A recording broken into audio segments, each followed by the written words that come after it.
The opinions expressed in the following programs are those of the participants and do not necessarily reflect those of Rogers nor Rogers TV.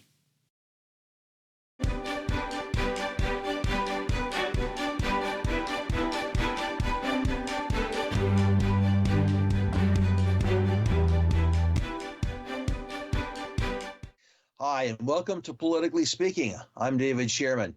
Politically Speaking is an opportunity for you to listen in on a conversation between myself and our leading politicians and, dare I say it, senior education officials, which is our program today. We have Lori Wilder, who is the Director of Education at the Bluewater School Board, and Jane Thomson, who is the Chair of the Bluewater District School Board. And Lori, Jane, always good to have you here. Thank you very much. Yes, we enjoyed as well. Thanks, David.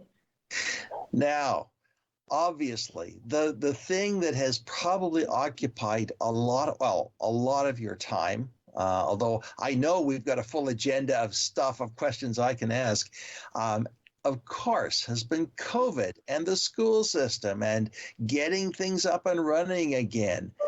Well, let's start with what's new. Lori? Well, thanks, David. And actually, the timing of this call today is perfect because we just received an updated memo from the ministry moments ago. And because one of the items that students and families are interested in and our staff are extracurricular activities. And so just today it was announced that schools could resume high contact sports and activities immediately. And this has the full support of the Chief Medical Officer of Health. So that includes, for example, basketball. That was one that had been on hold. We had returned back, as of this week, we've returned back to low contact or low risk sports such as volleyball, things like that. But now all high contact sports can resume. And as well, another good thing too is that they can, music programs can go into place that hadn't been there before necessarily. So just looking there, of the memo. So the indoor curriculum-based programs, so singing can happen, although students are asked to wear a mask while singing, and indoor sports, of course, they're asked to wear a mask. They have to be, they can be removed during active participation, but maybe, have to be worn when not actively engaged. So it's good news that things seem to be, the measures seem to be lifting a bit, which is good for us. The other change too, the ministry did support optional leave for staff non-fit tested N95 masks if education staff chose to wear them. And families each got, or students got 2 rapid antigen tests each, as did staff. And we've had a few more HEPA filters that are arriving shortly as well that will be going into some spaces. So it's ever changing, it seems. And as you know, we've been, after Christmas, we were online and then we were back to face. So it's just been, I know it's been difficult for families, but we're doing our best to keep everybody optimistic.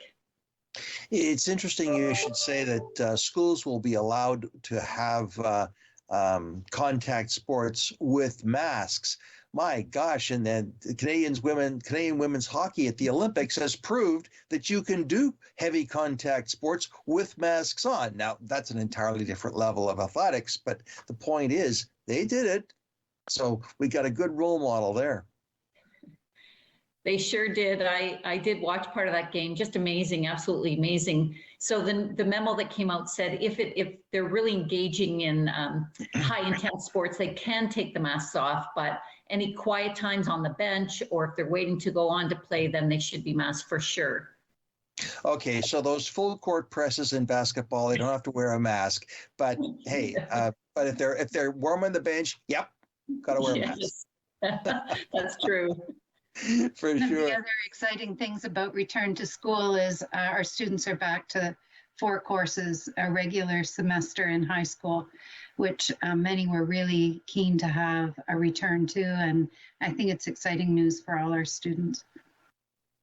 Yes, I think that we've all had just enough of all this. Let's get back to this whatever normal was, or as close to normal as we possibly can. And it sounds like that the government has done some thinking and about the limitations and restrictions. And okay, let's move forward. Yeah, and the Board of Trustees have also had some trips, or multi-day outdoor trips that many of our schools participate in, outdoors programs, pursuit programs. Those trips have been coming to the board for approval, which I think we've all been excited to see that so many students thrive under those circumstances, and it's a different type of learning for them. Of course, there's always a proviso at the end when we approve it that they must meet with COVID protocols at the time of the trip, but we're hopeful that those will carry on and the students can benefit from them. Sure. I mean, that's also an important program that has gotten sort of sidetracked. Does that mean the Outdoor Education Center will be coming back online, or will that be a little bit later? Well, it's been open for day trips. We're still looking at the overnight trips and what that means, because that brings different challenges. So it's such a gem for us to have that facility, and we want it accessed as fully as possible. So we keep looking at the government mandates, the protocols, and doing our best to ensure that we can offer good opportunities there. For us, for families, the biggest thing, and our staff, is that self-screening that we ask people to do every day before they come to school or work. And that's really important. And the ministry in this memo that came out today did say that they still want families to continue attesting that they have self-screened their child before they've got there, or if the child is older, that they themselves have done that. That's really important, to take a look at that screener and make sure that they've done that before they enter the building. It's funny, from the other side. I mean, I don't have kids in school anymore, but I was on a Zoom teleconference, and one of the participants said, "Excuse me, got to do the Zoom screening. Just excuse me for a minute." And we all chuckled and laughed, but they're doing it. That was kind of cool. And it's just become a part of the way we do things, I guess, these days. Now, Jane, I appreciate the importance of everyone taking responsibility for themselves, because in doing so, it keeps everyone, themselves and everyone else, as safe as possible. So it's really highlighted that. I live very close to one of the high schools, and I have to say, mask wearing has increased significantly, at least at lunchtime. In fact, I happened to be in the grocery store today at lunchtime, and every single student was wearing a mask. So it does seem to be working. And yeah, it's a nuisance, but it's got to be done for the moment.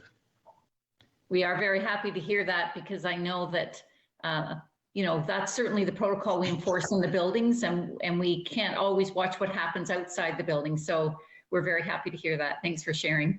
Well, they were all buying lunch, and I suspect that the place they were buying lunch required them to wear masks. So,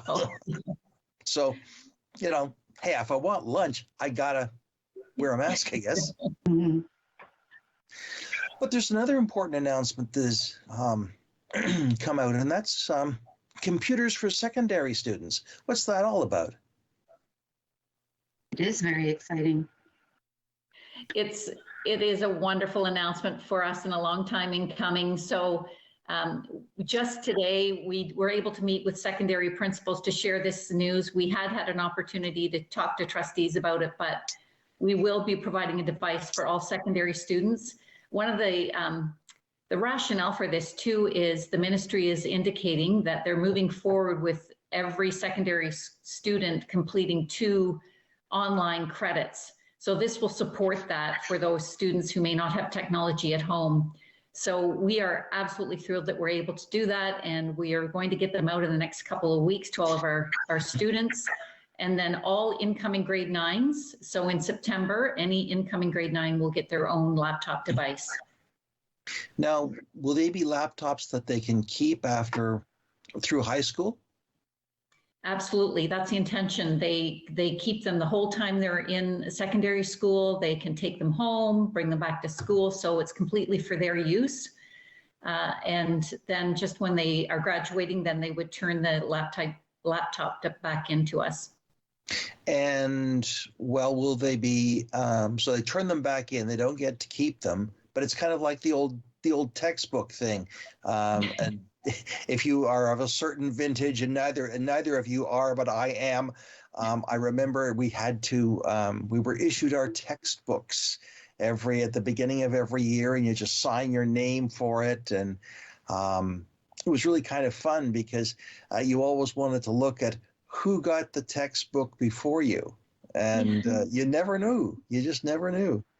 But these will be after 4 years. I would think that a laptop would probably be at the end of life, so they'll just be recycled. Is that the hope?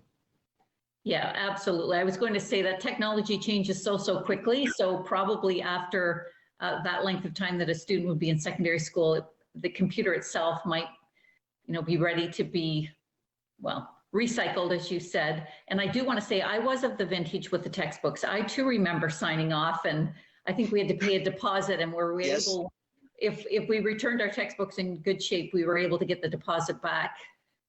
And I too remember that time. Will that be the case in the case of these computers? Will there be any deposit required, or just anything like that?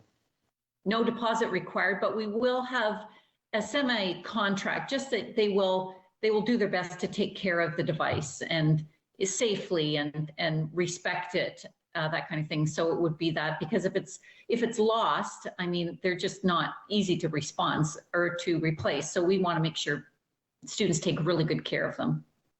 Sure. Now I'm thinking of what happens if a student's laptop gets invaded through, well, I won't say no fault of their own, but gets invaded with malware or some kind of Trojan, or gets, oh my gosh, my computer's being held hostage. Well, how are you going to handle those kinds of situations? Well, they're lucky. They'll be bringing them back and forth to schools. So our technology department is wonderful in terms of doing their best to ensure that they have, is it spyware in or whatever, like those things that will prevent viruses coming onto computers. So when you hook into our own school systems, that will help support their computers in that. And we also will teach students the appropriate sites to be on and not be on, and things that you need to do to ensure you don't get a lot of viruses on your computer. Sure. Well, it'll be interesting to see if, at lunchtime, if TikTok becomes popular on a laptop, or Facebook, or whatever the current program is. And I fully admit I'm out of date. But yeah, it'll be interesting. And the other question is that I'm sure someone will want to know, will it play Minecraft? That seems to be a favorite, doesn't it? It does. Well, at the very least, it should be an interesting experience. And this starts immediately. Is that correct? Yes, the announcement just went to secondary principals today, and the distribution is going to start this week into the next couple of weeks. Sure. So our technology department has been working really hard to get these up and running. They're going to be out sooner than we thought, which is good. And kudos to them for all the work they've done to support this. Now, the grade 9s will not be getting them, but they'll be getting them in September. Did I read that correctly? The current grade 9s will. Yeah. And then all incoming grade 9s will. So this year's grade 8s will get them in when they're coming to school in September. And the grade 12s will also get them this year. Yes. The current grade 12s. The current grade 12s, I mean. Yeah. Sorry, grades 9 to 11 will be receiving the laptops. Okay. So that's correct. Our current grade 12s are not getting the laptops. Okay. Yeah. And actually, they've probably got laptops already that are both well used and just as capable.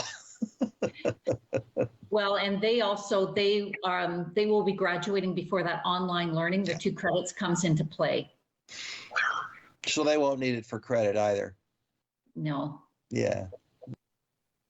Well, I again, I'm dating myself, but I do recall the days when typing was a requirement for graduation. Yes. And look, yes. Oh my goodness, did we ever struggle with that? Oh well. I loved it. I didn't. I didn't. So let's switch over to the public side public school side for a moment, the elementary side. I see that St. Edmund's Public School has had a major announcement. They're going to be adding a child care center. Is that right? Yes, it's very exciting. It's going to be 34 child care spaces. It'll be within the existing footprint of the school. So there'll be some modifications required to have the space up to the standard for the child care setting and some modifications to the kitchen. But it's a very exciting announcement. The child care center has been in a facility that's been prone to flooding, and so they've had some instability over the past couple of years for sure, and been displaced a few times. So this is a lovely fit. It's a great investment in the community of Tobermory and our most remote area of our board. So I'm very excited for them. Well, Jane, you're allowed.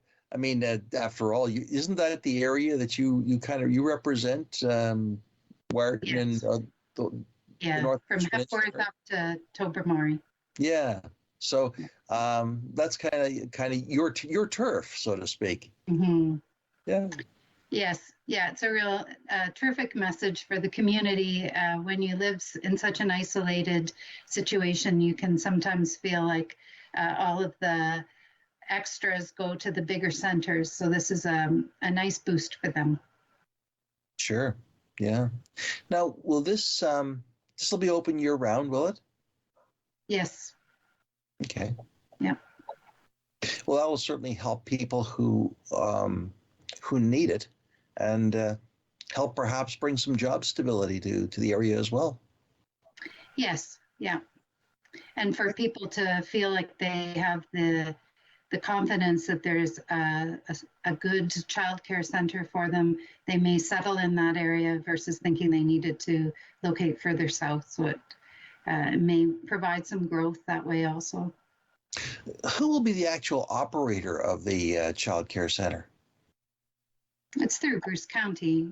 It is.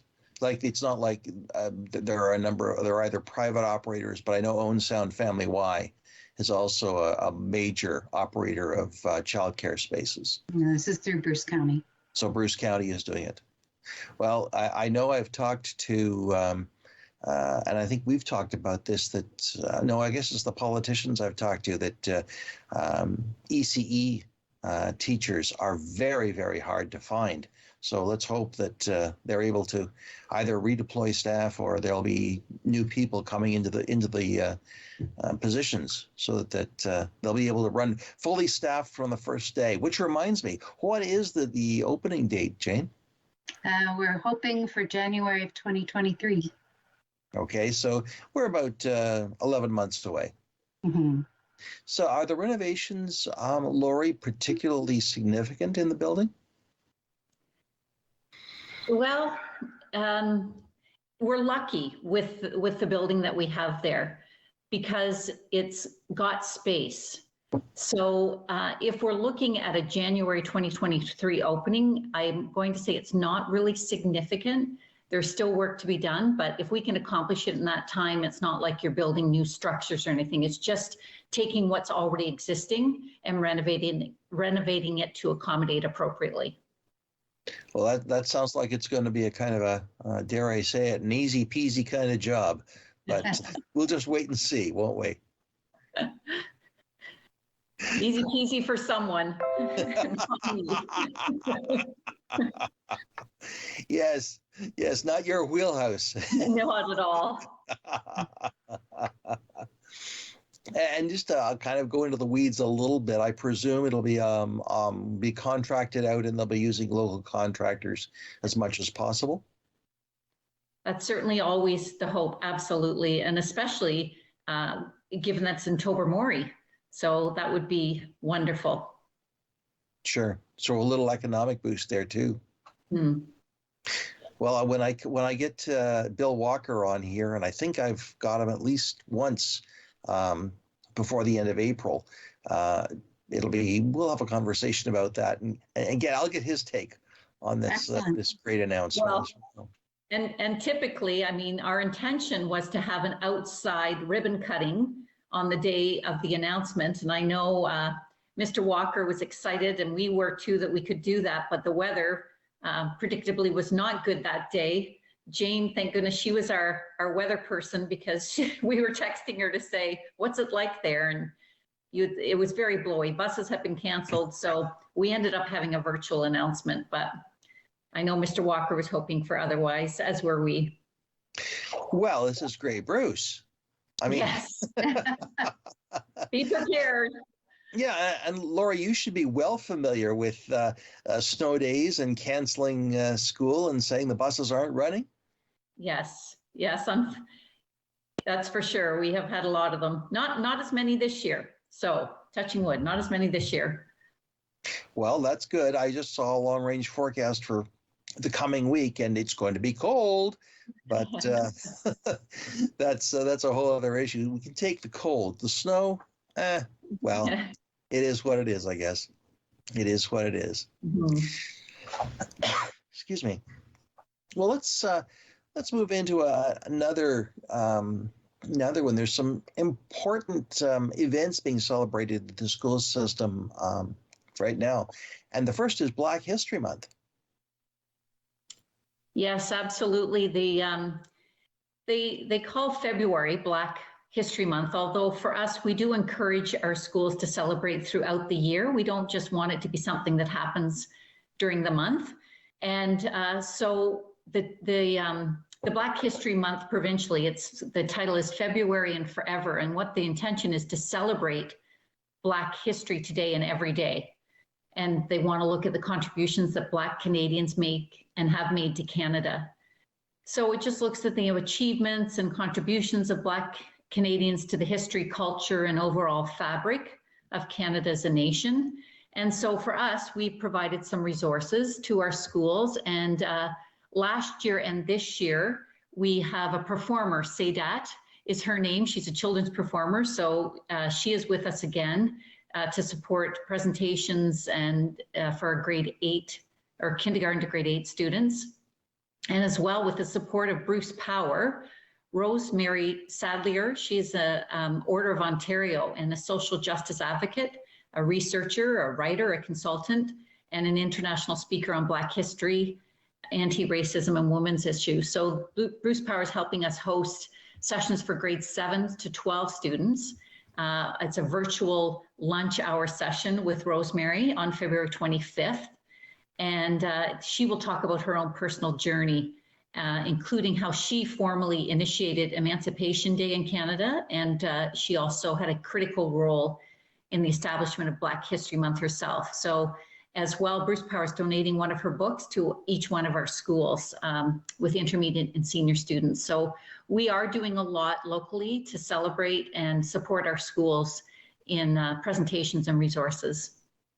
Sounds exciting, and certainly the kind of thing that I think students will enjoy, because it sounds like it's it's very engaging. Absolutely, and it's nice to have these opportunities, and we're so thankful to have the support of organizations like Bruce Power. And actually, Sadat, that's through Kincardine Pride. They have been the ones last year and this year that have supported her coming. So I'd like to thank them and acknowledge them as well. Sure. Yeah, yes, and we live in a crucible of Black history here in Grey Bruce, and did you touch on on some of those some of that history, local history as well, in Black History Month?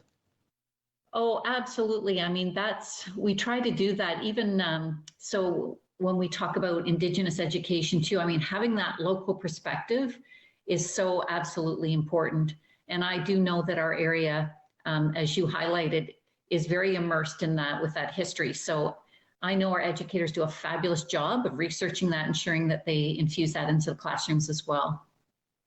Yes, because I think a field trip to Old Durham Road Pioneer Cemetery in the middle of February would be just a little chilly. At the same time, yeah, at the same time, it's an important part of our community history and what can happen if we don't pay attention to it. So it's certainly an important part, as well as Emancipation Day, which will come up in August of this year. So we've got that as well to look forward to.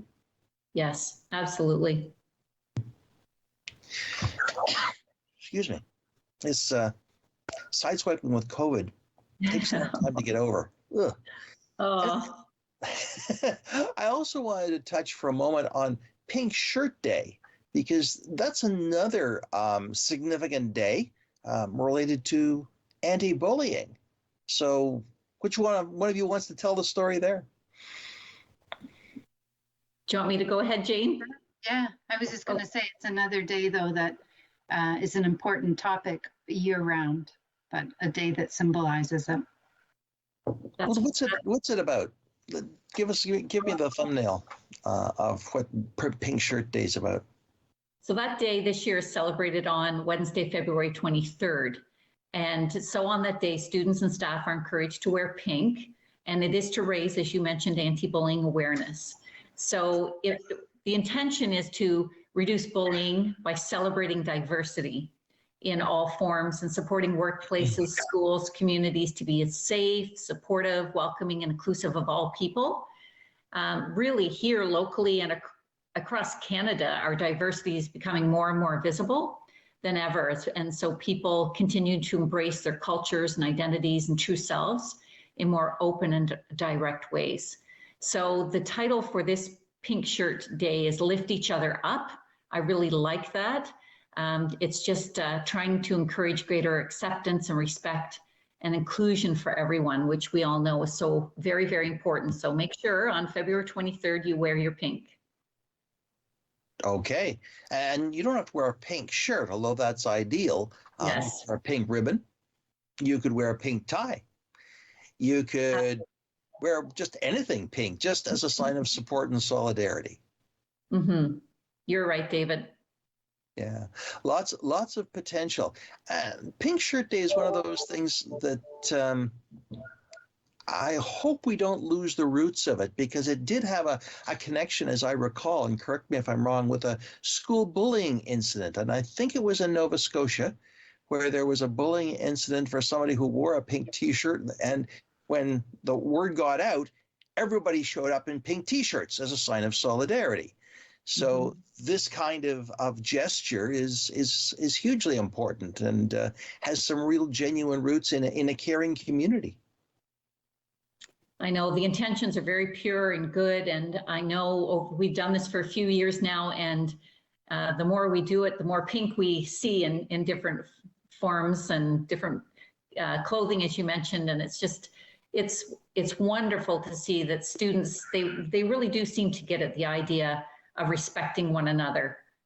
Children are, for the most part, really great that way.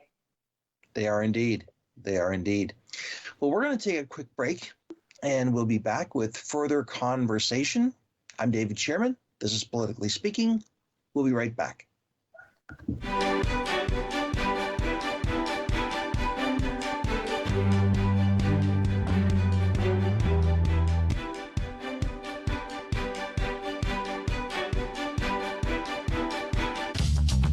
This program is brought to you by Ignite TV. Now you're in command. Visit Rogers.com for more details.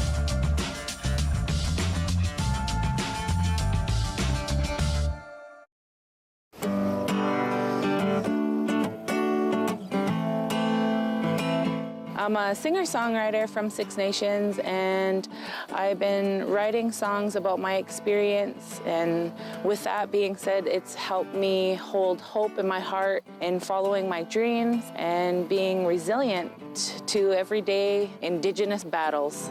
Can't competition between spirit, earth, and wind. Let me tell you now.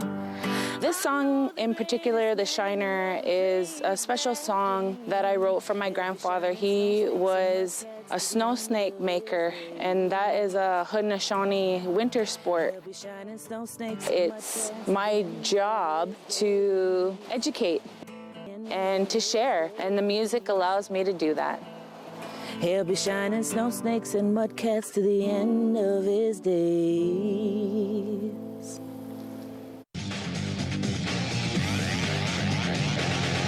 Hi, I'm Thomas Shade, a right wing with the Owens and Attack. Go behind the scenes with your favorite team on Attack Rap every Tuesday on Rogers TV. The opinions expressed in the following programs are those of the participants and do not necessarily reflect those of Rogers nor Rogers TV.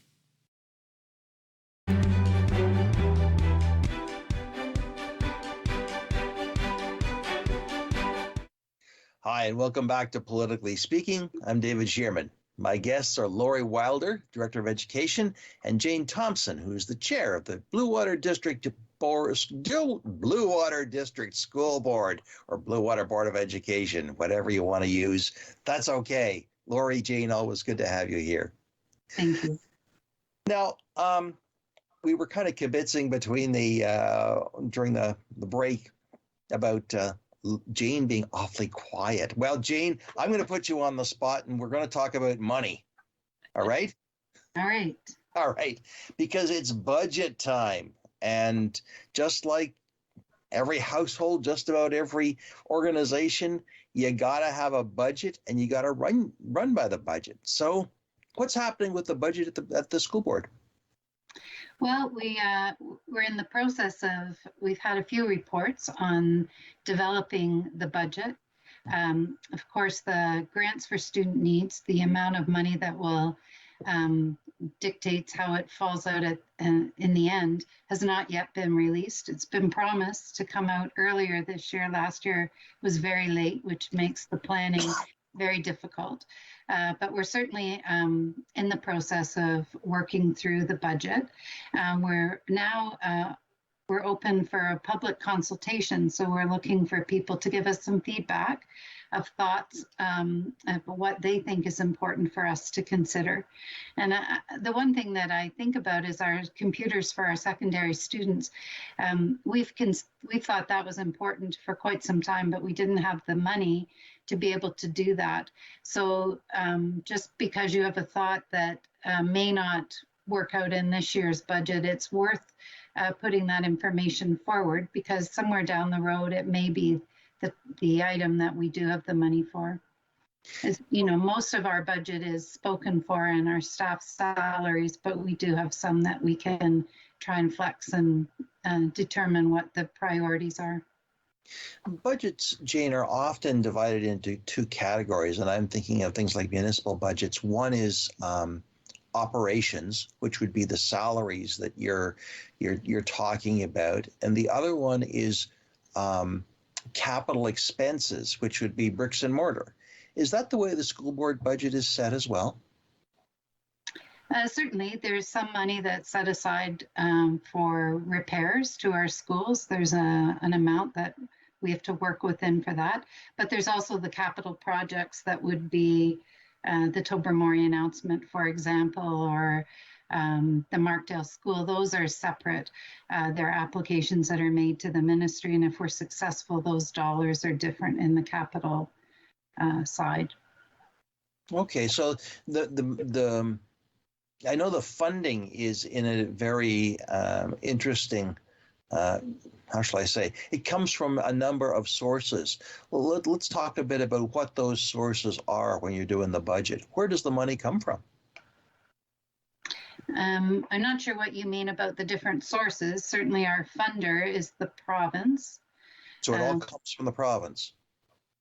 So see, people often think, well, I pay my school taxes as part of my tax levy. We know it comes from the county, but that money actually goes up to the province, does it?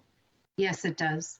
Oh, okay. And then we're funded on a per student basis. Yeah, I think that's an important thing to remember, that you really have one funder. Correct. And that funder is, of course, the province, and they, all kinds of fun and games and per capita stuff that gets floated around there as well. Just trying to think here. When you begin to do the budget process and you start to get, are there any limitations that you have to watch for?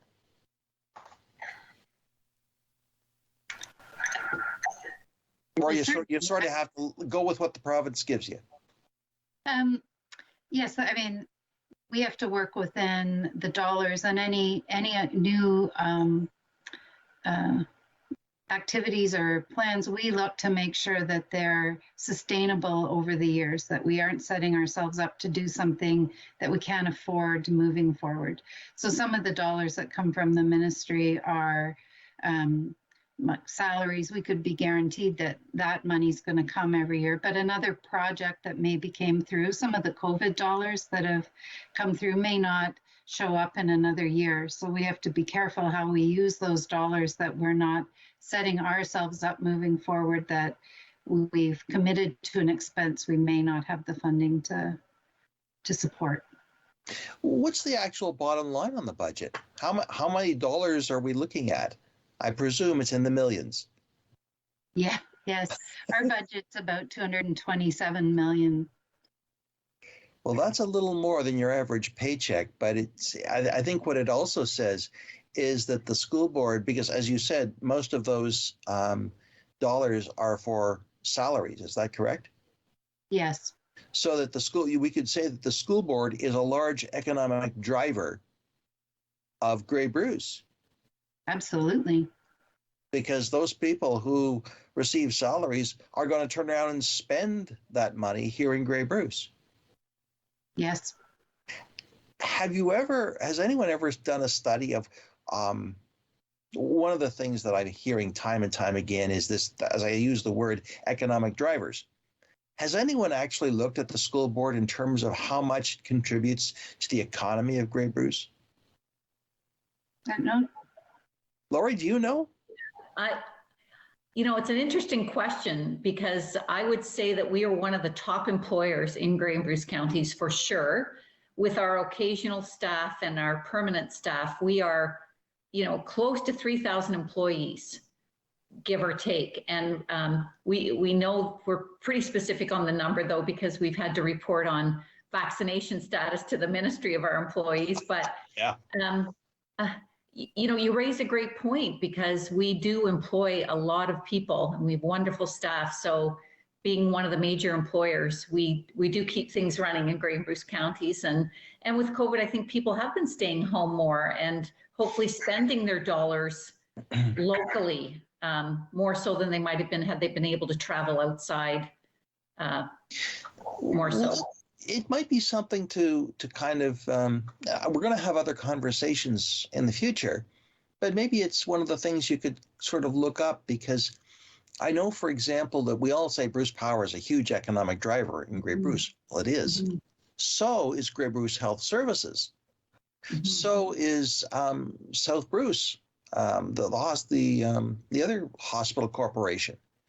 But it would be, I'm quite certain that the school board would be somewhere in that top tier.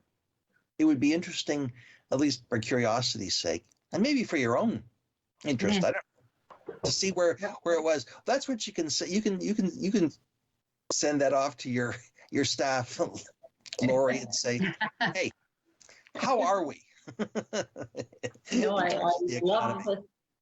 appreciate the idea and the concept. Thanks, David. Of course, the other variable we have this year is the provincial election. So that may change the climate of funding. It's been, we've been in a time when there's been a generous amount of money coming to school boards to support COVID and to support ventilation and programming, mental health resources, but we've seen years when that hasn't been the case. So there's always a variable and that an uncertainty as we move forward. I think that's true of a lot of the people I talk to on this show. The election, of course, aside from the elected officials, but the municipalities also are affected by a provincial election because spending gets done. So it will be interesting to see exactly what happens at the budget time, which I think is March or April. So we will see. We will certainly see what happens there. What about, you've opened, there's the new school in Meaford, and there's the planned school in Markdale. Excuse me. But what if, we've talked about this before, what about down in Southgate?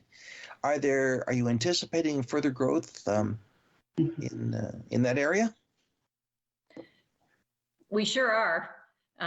I know that there's a developer down there who is keen to put some more residential sites up, and I think people are moving that way for sure. So that was certainly a project that we are looking very seriously at needing a new build down there or some more school spaces, student spaces. And of course, we have the Kincardine one too, that's approval has been given for the Kincardine 7 to 12. So we're still working through that proposal. But good news, you know, we've been very successful, and we'll continue to advocate to the ministry to help fund us in these growth areas. We also find too over in the Thornbury area, that's a growth area as well. So it's really, we are seeing such an increase in our enrollment, which is a really good place to be, because a few years back we weren't, and we certainly are increasing. It's great news. Well, if you haven't paid attention, there's a brand new development going in right across the street from East Hill. And so that'll be very interesting to see. I don't know, several hundred homes. I'm not even going to get into the numbers. And there's another big development proposed here in Owen Sound in the old BCK property right down not far from Dufferin School. So, but don't get me wrong, there's a good use for that school right now. But it will obviously, both of those housing developments will mean changes to the Owen Sound, to at least the Owen Sound schooling systems.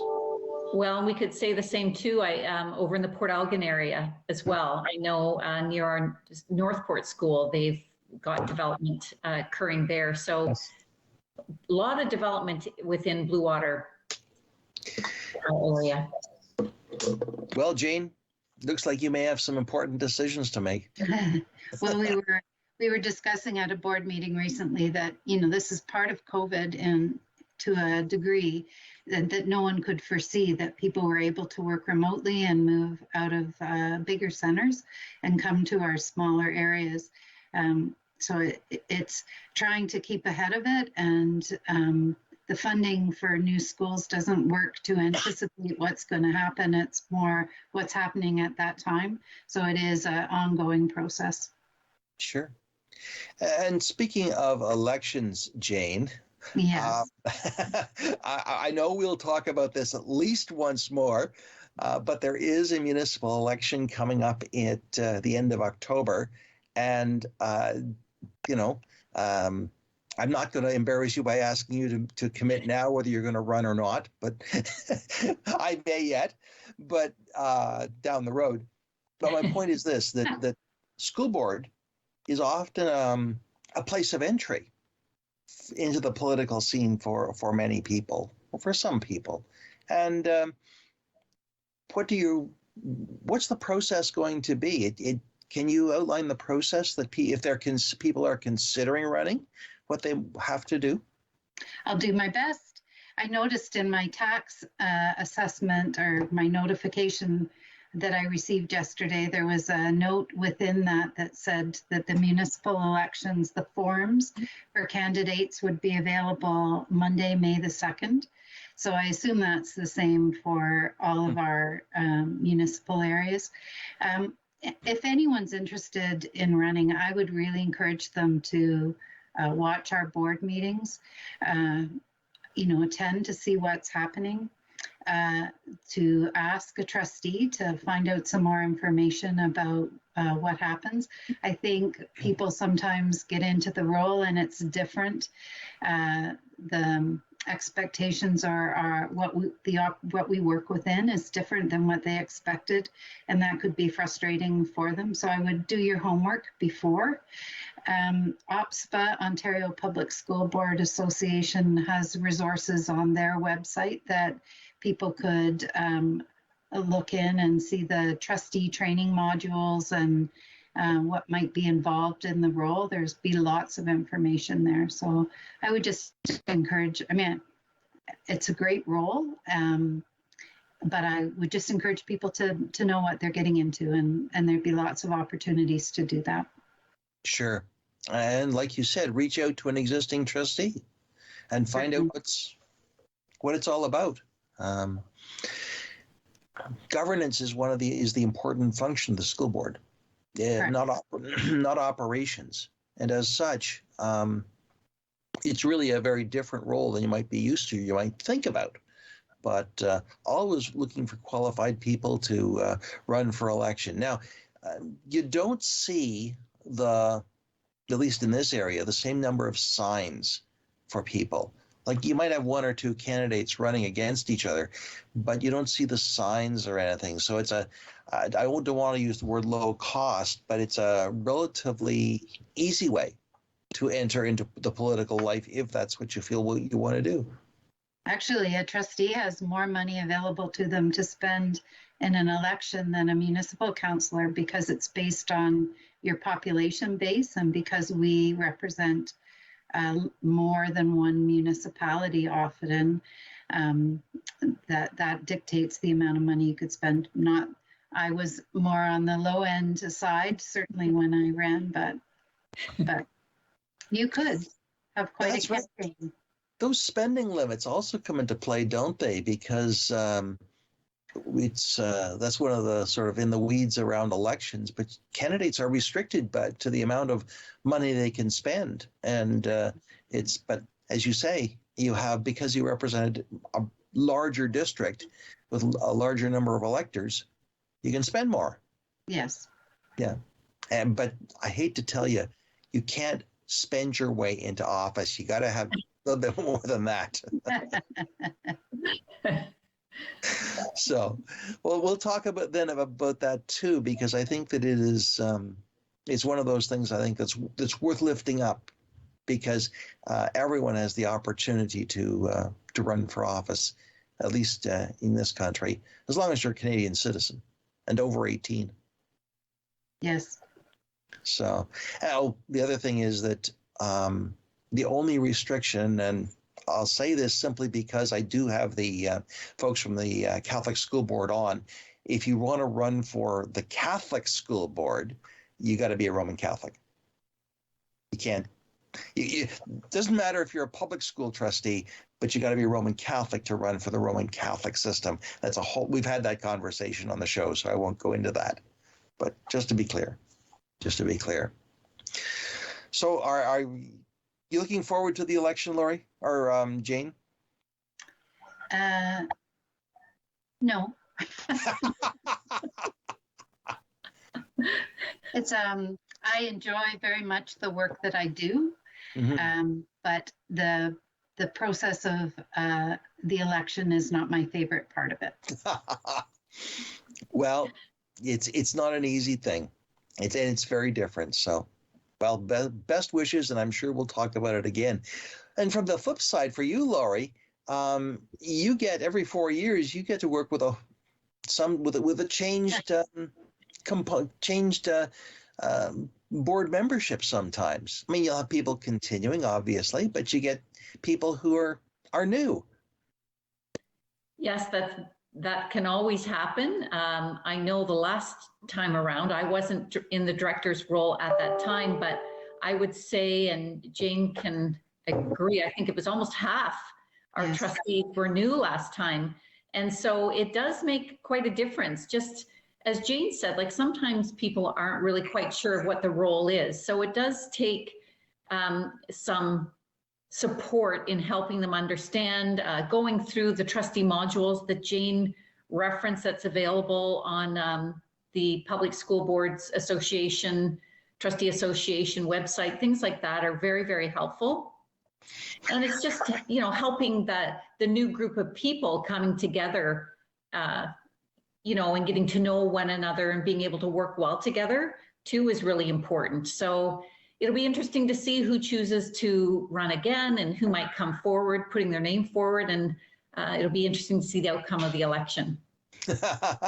we all enjoy those elections, and I can say we will be here on election night in October, whether it's me or someone else. We will be here on Rogers TV with those election results as soon as we can. So there's our little plug for today. Yes, perfect. Yeah. Now I want to move in where we've got a little bit of time left, but I just wanted to. It's the middle of February. It's cold.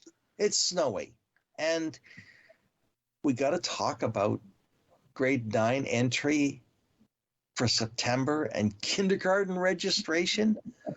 Oh my goodness. Let's start with the kindergarten registration first. Where does that begin, Lori? Well, it's, you know, before pre-COVID days, we would have, they used to be called like Let's Learn clinics, and we changed it to kindergarten registration, and those would all happen in the fall. So they would have already happened where parents would bring their young ones in and they would register, they'd have a visit at the school. But of course, we've had to revamp our thinking on that and how we approach it. So it is currently, kindergarten registration is currently underway for those starting school in September. And so we are encouraging parents or guardians to call their local school to arrange an appointment to register. And also our website also has further instructions. Excuse me. We have a full webpage dedicated to kindergarten registration, and it talks about the registration process. So it's also accessible to people on our Bluewater District School Board website. But we want to welcome those new learners into our schools. We look forward to them arriving, but it's, I know for families to think they've already got to start thinking about that. I know it's sometimes not easy, but I'm sure their little ones are already excited, contemplating coming to school. It always surprises me when I hear that they're 3 years old when they're coming. They seem so young. Yeah. Oh yes, it's a new world, but at the same time, I have seen it, and the kids are very excited because all of a sudden, for a moment, they're grown up. Yeah. Well, and you mentioned, David, so the other important transition time is when our current grade 8 students move into secondary school in September. So option cards, you know, they're filling out option cards for next year. And each one of our secondary schools, we have a secondary transition webpage on our website. So on that page, it features individual profiles for all of our 9 secondary schools. It includes course calendars and other program materials, transition videos, virtual school tours, because again, we've had to think differently with COVID. So by offering these virtual school tours, people can go on the website and see what the school looks like. We also have a fully dedicated web page to secondary transitions, and it has full school profiles there for students starting grade 9 in September. So our webpage is a wealth of information. We do encourage people to go there to seek out the information they may need. Well, it's one of those things. Oh, yeah, secondary school is coming, and so now what has changed with respect to the courses? Have you seen any changes in the high school course curriculum and outline at all? Well, significant changes for those entering grade 9 next year. So this year, currently, the grade 9s, they are in, it's called de-streamed math. So there isn't a separation between students who might be in an applied or academic stream. Math was the only one. Next year, they are adding more. So they are moving to the academic stream for majority, like the English and the geography. Math is staying de-streamed, science will be de-streamed. So for the most part, grade 9 is moving to more of de-streamed where all students will be in the same classes together, similar to the way they are in grade 8. So we've sent out communications to families so that they have some understanding on that, because it will be quite different, but the ministry's thinking and our thinking from an equity basis that it's wiser because students aren't pitted into a certain stream that might block their future aspirations and opportunities. So we really are supportive of the way it's going. It will be a change for people, but we're doing our best to educate and inform that it will look quite differently. And the nice thing for us too, which is helpful, we have so many schools that are either kindergarten to grade 12, like K to 12, and or 7 to 12. So the transitions for our students aren't as difficult perhaps for those that might be heading to a brand new school. So that's really helpful in Bluewater. Sure. Well, I think that it's always an exciting event because it sort of marks, dare I say it, a level of changing maturity. It doesn't matter whether you're in kindergarten or moving from grade 8 to grade 9. It's kind of one of those marks of passage in our community. And although, when we talk about de-streaming, I was listening to an exchange student who spent 18 months in Germany and went to school there. We know that we have received exchange students here as well.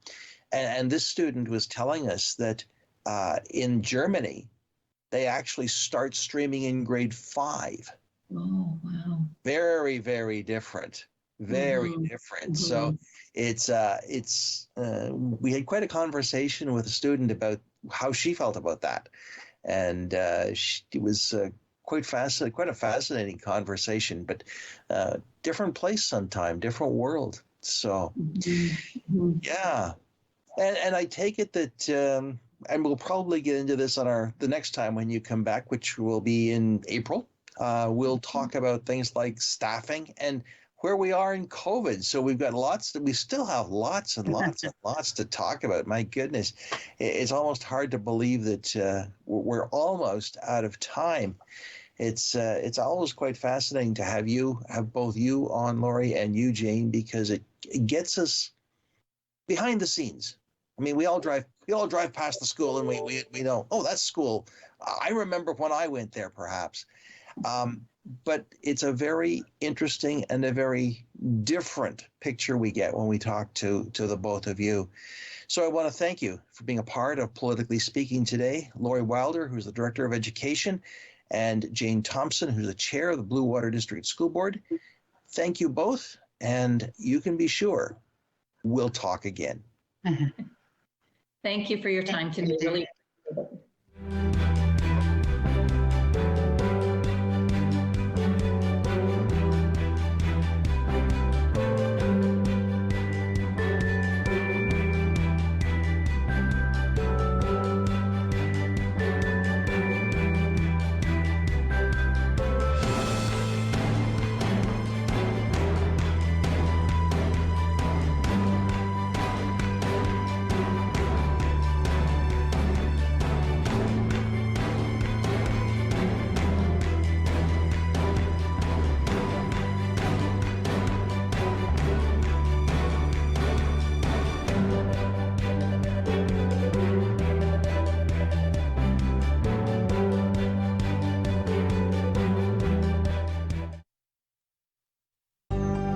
Call the Rogers TV Viewer Response Line. Email us or connect with us on social media.